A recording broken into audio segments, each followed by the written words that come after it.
श्री गणेशाय नमः. श्री सरस्वते नमः. श्री ज्ञानेश्वरी. अध्याय 9वा.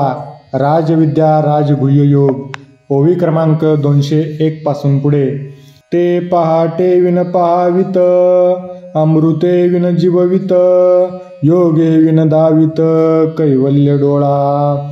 असे नामधारक महात्मे सूर्यप्रकाशा वाचून पहावयाला लावतात, अमृता वाचून अमर करतात आणि योगा वाचून डोळ्याने देखील मोक्षस्थिती दाखवतात. परीराया रंका पाडधरू, नेनती सानेया थोरा कडसनी करू, एकसरे आनंदाचे आवारू होत जगा. हा राजा आहे की दरिद्री आहे असा योग्यायोग्यतेचा ते विचार करीत नाहीत. थोर व लहान असा भेद ते करीत नाहीत. सतत सर्व जगाला ते आनंदाचे कसू होतात. कही एका देनी वैकुंठा जावे, ते ती वैकुंठची केले आगवे, ऐसे नाम घोष गौरवे ढवळले विश्व. एखादा विष्णूचा उपासक असला तर तो विष्णू लोकाला जातो, पण नामधारक महात्मे नामस्मरणाने व ध्यानाने सर्व विश्वच वैकुंठ करून टाकतात. अशा भगवन नामाच्या गजराने सर्व जगच चिन्मात्र प्रकाश रूप करून सोडतात. ते जे सूर्य तैसे सोज्वळ, परी तोही अस्तवे हे किडाळ, चंद्र संपूर्ण एखादे वेळ हे सदा पुरते. संतांना सूर्याची उपमा द्यावी तर ते सूर्यासारखे तेजस्वी असतात, पण सूर्याच्या ठिकाणी मावळणे हा दोष आहे. त्यांना चंद्राची उपमा द्यावी तर चंद्र एखाद्या वेळी म्हणजे पौर्णिमेलाच पूर्ण असतो, पण संत हे अखंड पूर्ण असतात. मेघ उदार परी ओसरे, मनोनी उपमेशी न पुरे, हे निशंकपणे सपाखरे पंचानन. मेघ उदार असतात पण ते ओसरतात, म्हणून त्यांची संतांना उपमा देता येत नाही. संत हे निर्धास्त व कृपाळू सिंहासारखे आहेत. जयाचे वाचे पुढा भोजे, नाम नाचत असे माझे, जे जन्मसहस्त्री ओळखीजे एक वेळ यावया.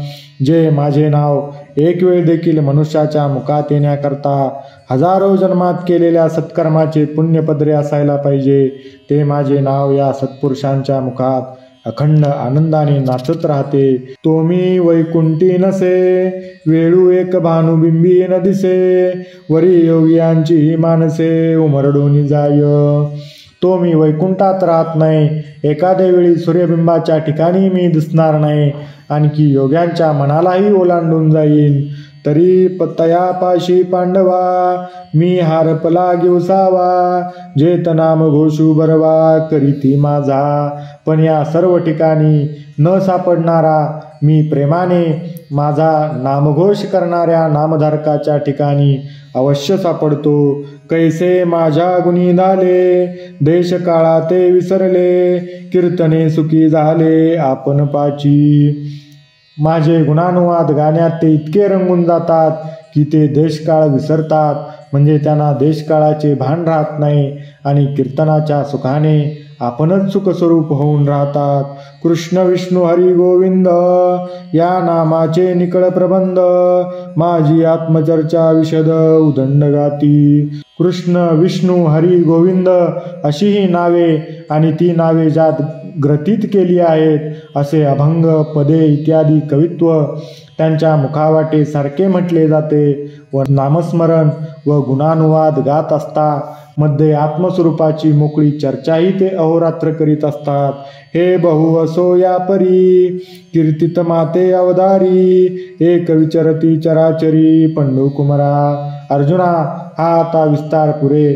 याप्रमाणे कोणी माझे कीर्तन करीत म्हणजे गुणानुवाद गात विश्वात संचार करतात. मग अनिकते अर्जुना, साविया बहुआदतना, पंचप्राण मना पाडाऊ घेऊनी. दुसरे कोणी आपल्या अंतकरणात माझ्या सगुण स्वरूपाचे चांगल्या रीतीने म्हणजे अखंड जतन करण्याकरता पंचप्राण व मन यांना वाटाडे करतात. बाहेरी यमनियमांची काठी लाविली, आतू वज्रासनाची पवळी पन्नासिली, वरी प्राणायामाची मांडली वाहती यंत्रे. इंद्रिय विषाकले जाऊ नयेत म्हणून शरीराच्या बाहेर यमनियमांचे काटेरी कुंपण करून, शरीराच्या आत मूळबंधाचा परकोट तयार करून त्यावर प्राणायामाच्या तोफा चालू ठेवतात. ते तर उल्हाट शक्तीचे निउजिवडे, मन पवनाचे निसुरवाडे, 17 वियेचे पाणी आडे बळीया विले. ते कुंडलिनी ऊर्ध्वमुख होऊन प्रकाशित झाली असता त्या प्रकाशाने व मनप्राणांच्या अनुकूलतेने 17व्या कलेचे अमृतकुंड स्वाधीन करतात. तेव्हा प्रत्याहारे ख्याती केली, विकारांची सपिली बोहली, इंद्रिये बांधून आणली हृदयातू. तेव्हा प्रत्याहार म्हणजे विषयापासून इंद्रियांना आवरणे हा पूर्ण सिद्ध होतो. त्या योगे विकाराचे नावही राहत नाही. इंद्रिये हृदयातच बांधून आणली जातात. तव धारणा वारू दाटिनले, महाभूता ते कवटिले, मग चतुरंग सैन्य निवटिले संकल्पांचे. प्रत्याहार सिद्ध झाला की धारणारूप घोडे पुढे हाकले जातात, म्हणजे धारणेची भूमिका सिद्ध होते व त्या योगाने सर्व पंचमहाभूतांची आटणी होते. येथे संकल्प करणाऱ्या अंतःकरणाचे चतुरंग सैन्य म्हणजे मन बुद्धी चित्त अहंकार यांचे विषयाविषयी व्यापार बंद पडतात. तयावरी जैत रे जैत, मनोनी ध्यानाचे निशान वाजत, दिशे तन्मयाचे झळकत एकछत्र. त्याच्या पुढे मग जिंकले रे जिंकले म्हणून ध्यानाच्या भेरी जडू लागतात व तन्मयतेचे एकछत्र फडकू लागते. पाठी समाधी श्रेयचा सेका, आत्मानुभव राज्य सुका, पट्टाभिषेकू देका समरसे झाला. त्यानंतर समाधी लक्ष्मीचे संपूर्ण आत्मानुभव रूप जे राज्यसुख, त्या राज्यावर समरसतेने त्याला राज्याभिषेक होतो. ऐसे हे गहन अर्जुना माझे भजन, आता ऐके सांगेन जे करीती एक. अर्जुना, अशा रीतीने माझे अत्यंत कठीण कष्टदायक भजन कित्येक जण करतात. आता दुसरे कित्येक महात्मे माझे कसे भजन करतात तेही सांगतो, तेही ऐक. तरी दोन्ही पालव वेरी, जैसा एक तंतू अंबरी, तैसा मी वाचुनी चराचरी जाणती ना. ज्याप्रमाणे वस्त्राचे दोन्ही पदरापर्यंत एकच सूत असते, त्याप्रमाणे या चराचर सृष्टीत माझ्या वाचून दुसरी वस्तूच जाणत नाहीत. आदी ब्रह्मा करुणी, शेवटी मशक धरुनी, माझी समस्त हे जाणोनी स्वरूप माझे. ब्रह्मदेवापासून तर मशकापर्यंत जेवढी नामरूपे आहेत ती सर्व माझी रूपे आहेत असे ते जाणतात. मग वाढ दाकुटेन म्हणती, सजीव निर्जीवनेन ती, देखिली वस्तू उलटिती मीची म्हणोनी. मग अमुक मोठा किंवा अमुक लहान, हा जिवंत पदार्थ किंवा हा निर्जीव पदार्थ असा काही एक भेद न करता दृष्टीला पडेल ती वस्तू भगवान श्रीकृष्णच आहे असे समजून तिला सरळ लोटांगण घालतात. आपुले उत्तमत्व नाठवे, पुढील योग्य नेनवे, एक सरे व्यक्तिमात्राचे निनावे नमुची आवडे. त्यांना आपल्या उत्तमत्वाचे किंवा श्रेष्ठपणाचे स्मरणच होत नाही. समोरचा नमस्कारास योग्य आहे की अयोग्य आहे हेही त्यांच्या मनात येत नाही. व्यक्ती मात्र भगवत स्वरूप जाणून त्यांना सरसकट नमस्कार करावा असे त्यांना वाटते. जैसे उंची उदक पडिले, ते तळवटवरी ये उगेले, तैसे नमिजे भूत जात देखिले, ऐसा स्वभाव चितयांचा. ज्याप्रमाणे उंच ठिकाणावर पाणी पडले असता ते स्वभावताच खाली येते, त्याप्रमाणे दृष्टीला पडेल त्या जीवाला भगवत भावनेने नमस्कार करावा असा त्या महात्म्यांचा स्वभावच बनून जातो.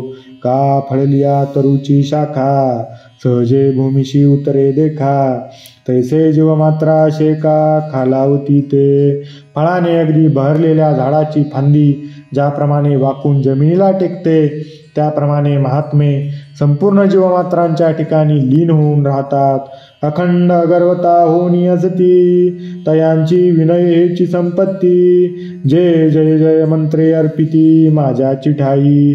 ते अखंड निरंकार असतात व नम्रता हेच त्यांचे वैभव असते. आणि वस्तू दृष्टीला पडल्याबरोबर भगवंताचे दर्शन झाले असे समजून माझा जय जयकार करतात व अशा रीतीने माझ्या ठिकाणी ते आपल्याला अर्पण करतात. नमिता मानापमान गळाले, म्हणून अवचिता ते मीची जाहले, ऐसे निरंतर मिसळले उपाशिती. सर्व भूतांच्या ठिकाणी परमेश्वर भावनेने लीन झाले असता मान अपमानाची भावना नाहीशी होते, म्हणून अकस्मात ते माझ्याशी ऐक्य पावतात. अशा रीतीने अखंड ऐक्य पावून माझी उपासना करतात. अर्जुना, हे गुरुवी भक्ती सांगितली तुझ प्रती, आता ज्ञानयज्ञ यजती ते भक्त ऐके. अर्जुना, ही चौथी श्रेष्ठ भक्ती तुला सांगितली. आता ज्ञानाने भजन करणारे जे भक्त आहेत ते भजन कसे करतात ते सांगतो, तेही ऐक.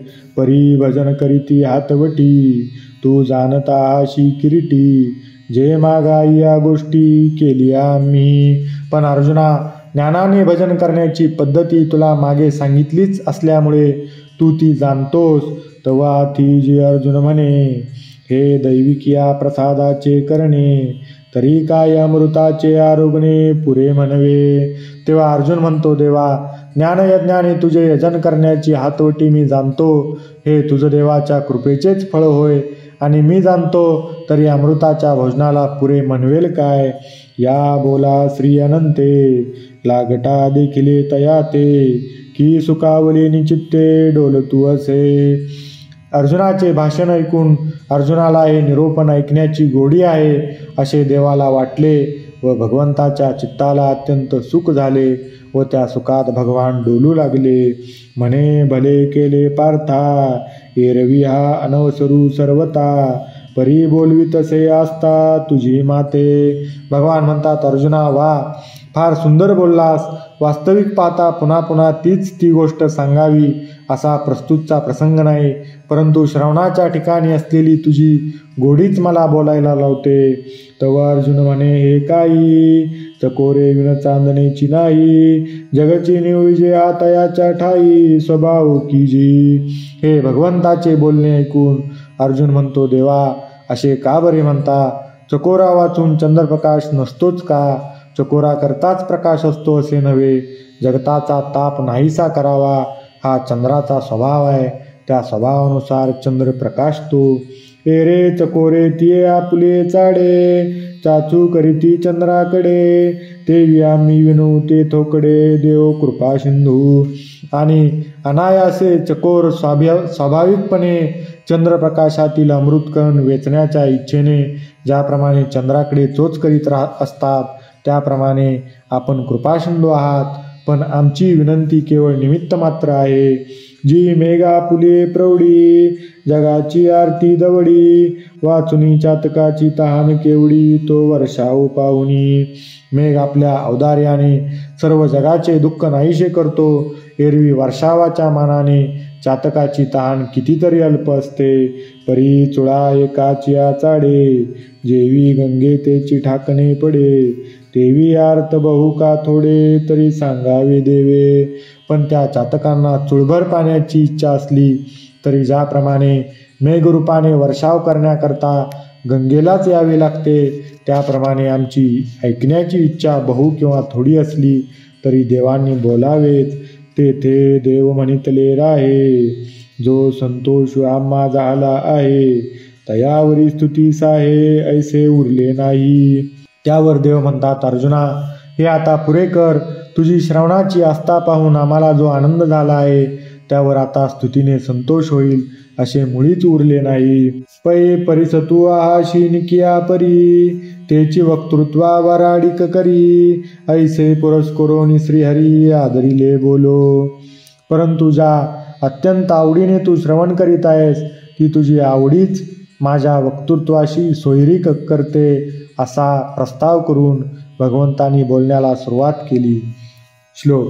ज्ञानयज्ञेन चाप्यन्ये यजन्तो मामुपासते, एकत्वेन पृथक्त्वेन बहुधा विश्वतोमुखं, ज्ञानोबा तुकाराम तरी ज्ञानयज्ञुतो एवं रूपू, तेथ आदि संकल्पुया युपू, महाभूते मंडपू भेदुतो पशु.